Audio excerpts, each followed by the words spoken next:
66 upgrade. So I ran into a bit of a problem with Demon. Turns out I burned out a second ESC. You can see that the light is blinking red and green, which means it's in one of two modes. First mode could be thermal shutdown protection, the other one, over voltage protection. Either way, the ESC cannot do anything while it's in this mode. And despite whatever I try, it won't get out of this. So this ESC is done.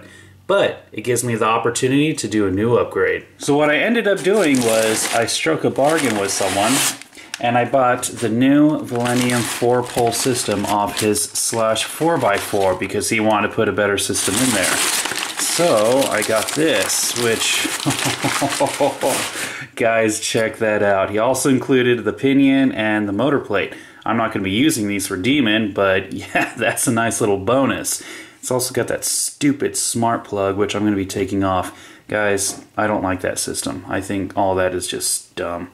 But anyways, yes, there's a new 4-pole Velineon motor and the new ESC, which has a few new features. Nothing too notable, but it does have a cosmetic upgrade, so it does look a bit different. Guys, let's go ahead and get this installed. So before I get started, I'm just going to go ahead and mention I did put the telemetry into Demon a couple upgrades ago, and honestly, I don't care too much for it, so I'm going to go ahead and just pull it all off. All these extra wires and the little features that come with it, I just don't utilize them, so what's the point of having it on there? Anyways, let's go ahead and start off by taking off the motor.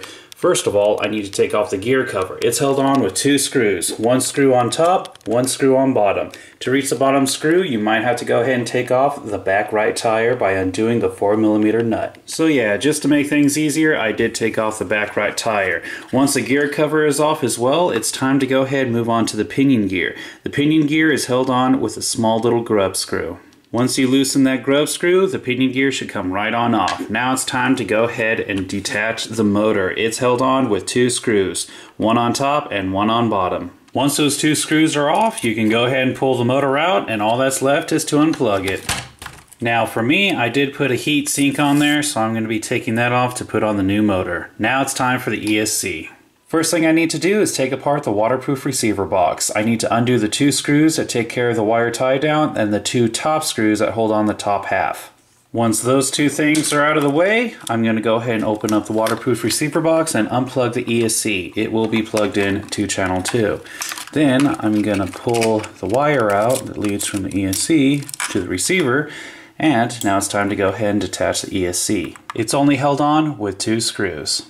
So now I can go ahead and compare the old Velineon system with the new one. Let's start off with the motors. As you guys can see, they look almost the same at first, but there are some differences. For one, you can see that the wires coming out of the new motor are a lot more tighter together than the ones that are on the old one. In fact, you can see that the end bell is a little bit more narrow at the top than the old one, and the coolest feature is they have this braid that's over the wires for the motor. This is more protection than the ones that they used to have on the old Velineon system. In fact, these wires can, well, they're pretty vulnerable to being ground away. I had to use some shrink tubing just to protect it. Now underneath the end bells, you guys can see the differences do continue. It does seem like they have a better setup for the new motor where the wires connect. These are quite vulnerable and out in the open. These ones are very well taken care of and tucked away. However, the very end cap is now plastic instead of aluminum. And now it's time for the ESCs. Right off the bat, you can see that the heatsink is now vertical instead of horizontal. On the front, they took away the plug for sensored motors and they replaced it with a clip for the wire. And as you can tell, the wire that plugs into the receiver now comes out the side instead of the front. The plug for the ESC fan is still there. And, well, the overall shape has been changed quite a bit, but the dimensions are the same. So if you want to go ahead and upgrade to the new ESC, you can easily just pop out the old one, throw this one in there without any problems. So before I install the new Velineon system, there's a couple things I want to talk about with this. You can see that there is an extra plug on there, and I'm not entirely sure what this is for. I don't have the instructions for it, so yeah, sorry guys. But that brings me to my next point. The plug for the ESC fan is there, and I happen to have that fan, and yes guys, it does work on the new ESC. It fits on there perfectly. I'm not going to put it on there because it's a pain to take off. But anyways, the smart plug. It is compatible with the old style of high current Traxxas connector. So you don't have to replace this with the old one to use this style connector. Last but not least, which is an important one, this does work with the old Velineon motor. There's a few people who said these don't work together. Yes, they do. I did test it out, and yeah, not one problem with it.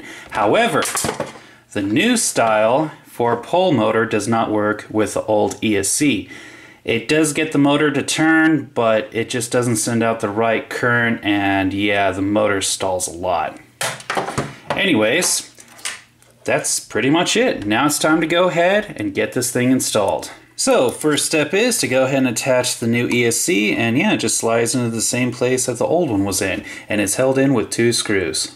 After that, I'm going to go ahead and get the plug from the ESC that goes to the receiver, feed it through the top of the box, and plug it into channel 2. Once it's all plugged in, I'm going to go ahead and put the cover down, make sure that none of the wires are pinched, and then I'm going to go ahead and put in the top 2 screws for the box. Once the top is on, you can go ahead and tuck all the wires into the waterproof receiver box. I also went ahead and got that extra plug from the ESC and I put it into the waterproof receiver box since there was an extra slot. This way it's just a bit more protected. But with all the wires in place, I'm going to go ahead and get the wire tie down, snap that on there, and then I'm going to attach the 2 screws that hold it in place. Next up, it's time to go ahead and attach the new 4-pole motor. Now before I do this, there is a quick note I want to tell you. As you guys can see, I did have to file down the heatsink that I had on the motor originally. But when I snap it on there, you can see that the wires, they have a new rise to them. So if you do get this heatsink or a bigger one, well, guess what? You don't have to file it down anymore because the wires now go over it. Awesome. But yes, with that in place, I'm just going to go ahead and slide it into the transmission, and of course it's held in with 2 screws. You just don't want to tighten them down all the way yet. Next up, it's time to go ahead and attach the pinion gear. Just remember, the grub screw faces the flat side of the motor shaft. Make sure you just slide it on there, and then you're going to go ahead and align up the teeth from the pinion gear perfectly with the spur. Then you can go ahead and tighten down the grub screw. Once the pinion gear is taken care of, you can go ahead and slide the motor over and make sure that the 2 gears go together. Now it's really important right here. You don't want the 2 gears too close together, otherwise they are going to grind and overwork the motor. If they're too far apart, it's going to grind the teeth from the spur gear away. So you're going to want the perfect spacing. A lot of people just put the gears all the way together and then they run a piece of paper through there. What I like to do is I will eye it and make sure that there's just a small little gap, and I should be able to hold the pinion gear still and then move the spur gear ever so slightly and hear a clapping noise. That's perfect spacing right there. Now I can go ahead and tighten down the 2 motor screws. After you tighten down the 2 motor screws, make sure you check the spacing again. The motor might have moved while tightening them down. If it does check out okay, then you can go ahead and reattach the gear cover. Remember, the longer screw goes on top and the shorter screw goes on bottom. If you did happen to take off the tire, you can go ahead and reattach that by sliding it back into place. Make sure it's all the way down, and then reattaching the 4mm nut. Last but not least, go ahead and feed the wires through the hole in the rear shock tower, and then plugging them all in. Next up, it's time to go ahead and program the ESC. So I went ahead and plugged the battery in and I turned on the remote. You're going to push and hold the ESC button. It's going to come on. Then you're going to wait until it turns red. When it does, let it go. It's going to blink once. Pull the throttle all the way down and hold it. When it blinks twice, put it in reverse, hold it. When it starts blinking like that, let it go, and it is programmed. And now it's time to go ahead and test it out.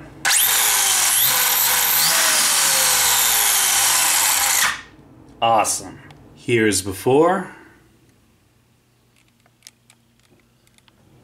And here is after.